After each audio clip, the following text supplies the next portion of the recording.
Hello दोस्तों, कैसे हो आप सभी। आशा करता हूँ अच्छे ही होंगे। मैं आपका दोस्त निखिल वेलकम करता हूँ आपका अपने चैनल डिप्लोमा अड्डा में। तो दोस्तों, आज मैं लेकर आया हूँ अपना नया टॉपिक केमिकल रिएक्शन इंजीनियरिंग का, जो यूनिट 2 है। मैंने फर्स्ट यूनिट पूरी पढ़ा दी है और ये यूनिट 2 इस वीडियो में मैंने पूरी की पूरी यूनिट 2 है, जो सरल भाषा में हिंदी में और इंग्लिश मिक्स करके पढ़ाई है, जिससे आप लोगों को बहुत आसानी से समझ में आएगा।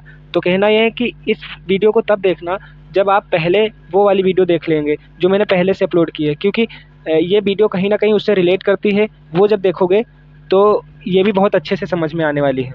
तो इस वीडियो को देखने से पहले वो वाली वीडियो देख लेना, मैंने प्लेलिस्ट चैनल पर बना दी है, और उसके बाद इसे देखना आकर। और रिक्वेस्ट आपसे यह है कि इस चैनल पर अगर नए हो तो चैनल को सब्सक्राइब कर देना, और अगर वीडियो अच्छी लगे तो लाइक कर देना, और दोस्तों में ज़्यादा से ज़्यादा शेयर करो। तो दोस्तों, बिना टाइम गवाए हुए चलते हैं हम लोग वीडियो की तरफ। Let's go. Concept of the batch reactor, semi batch reactor, constant variable volume reaction, intermediate form. ठीक है, तो शुरू करते हैं। तो हमारा ए पर आता है बैच रिएक्टर। बैच रिएक्टर क्या होते हैं?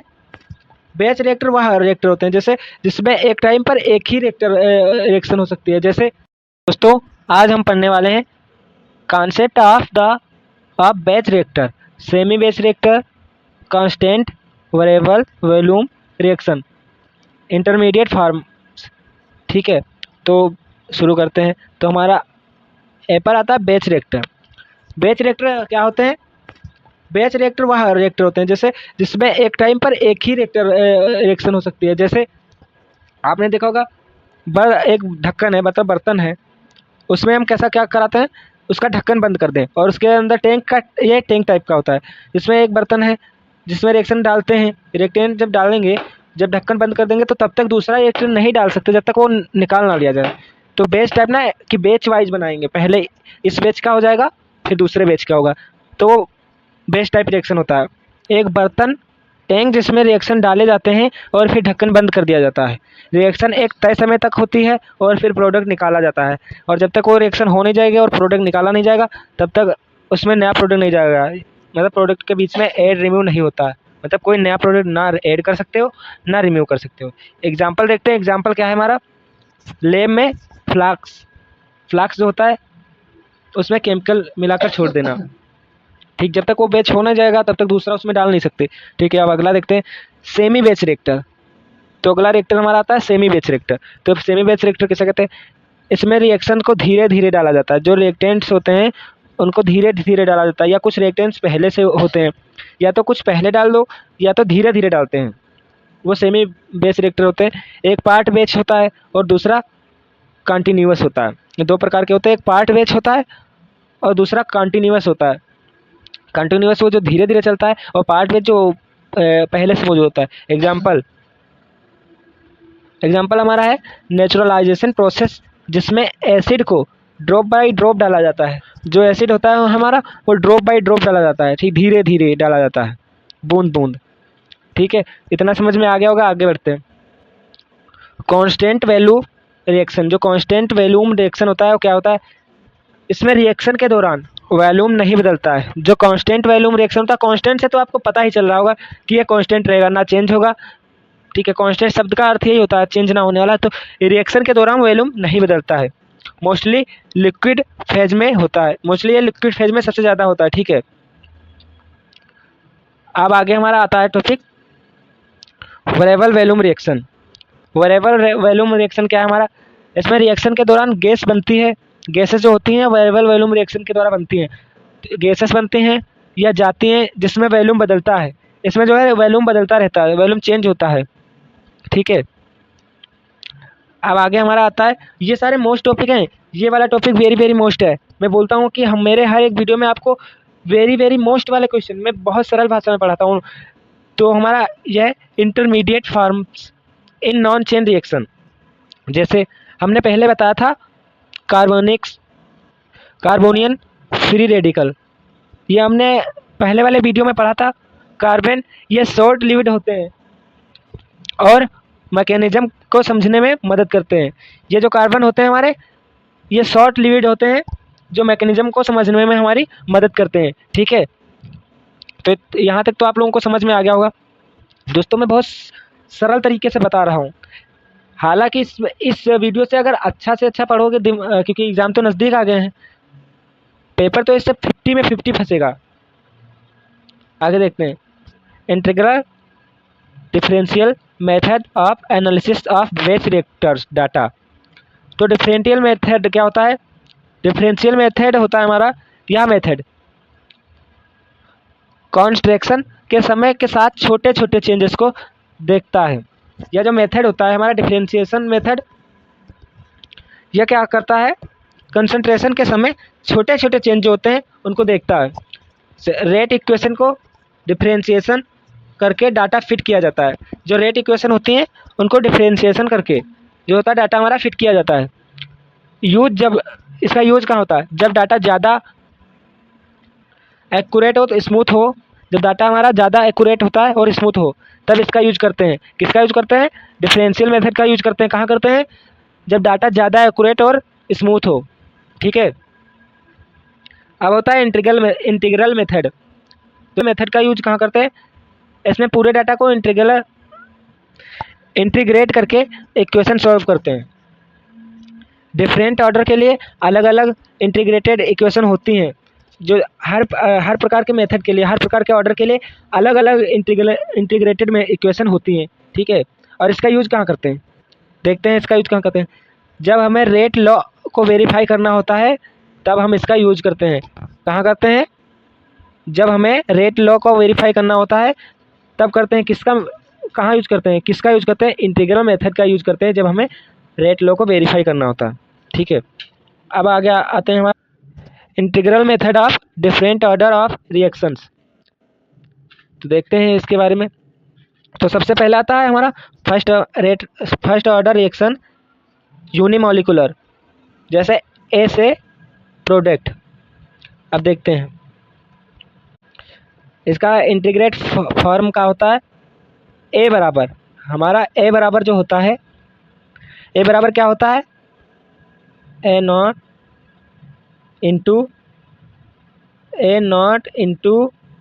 ई की पावर मतलब माइनस के टी। ई की पावर में क्या आता है? माइनस जो हमारा आता है के टी आता है। किस में आता है? इसके फार्मूले में आता है, फर्स्ट ऑर्डर रिएक्शन के। ठीक है। अब आगे बढ़ते हैं, सेकेंड ऑर्डर को देखते हैं। सेकेंड ऑर्डर में क्या बोलता है? बायोमोलिकुलर इसे भी बोलते हैं, सेकेंड ऑर्डर रिएक्शन। इसमें क्या होता है? पहले हमने पढ़ा था ना, सेकेंड ऑर्डर रिएक्शन किसे कहते हैं? जिसमें जो हमारे दो कोई भी रिएक्टेंट मिलकर एक प्रोडक्ट बनाते हैं। ठीक है। वो हमारा होता है सेकेंड ऑर्डर। देखते हैं इस केस में क्या होता है। केस 1, अगर दोनों कंसंट्रेशन बराबर हो तो हमारा इक्वेशन क्या बोलता है? 1 ए बराबर क्या बोलता है हमारा? 1 ए नॉट प्लस के टी।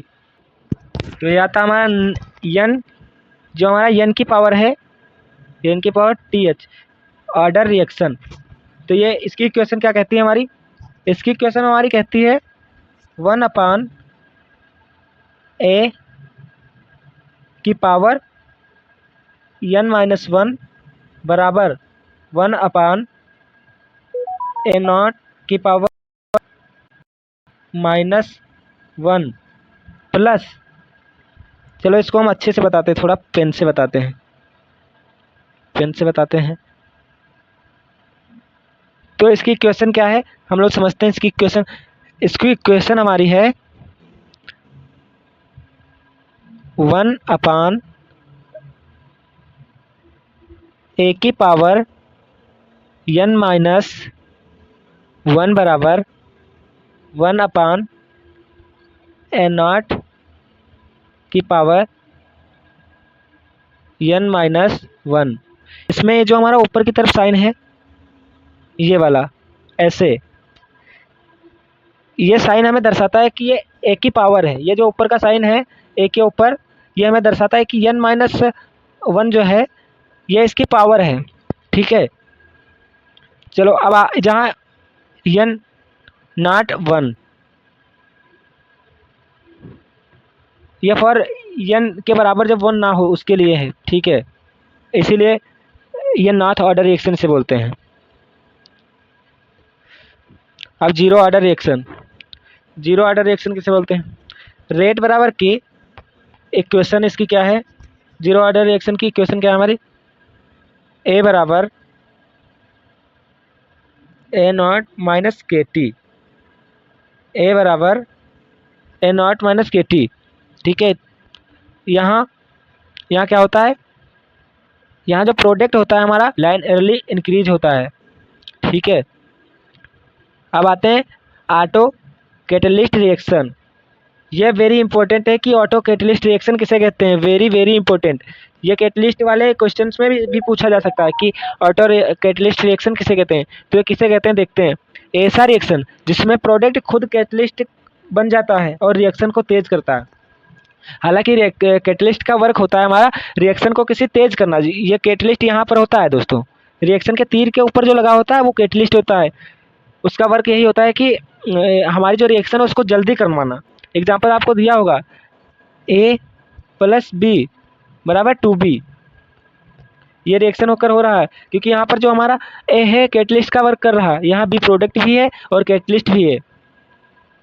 ठीक है, ए को मान लो या बी को मान लो, जहाँ पर कैटलिस्ट का वर्क कर रहा है।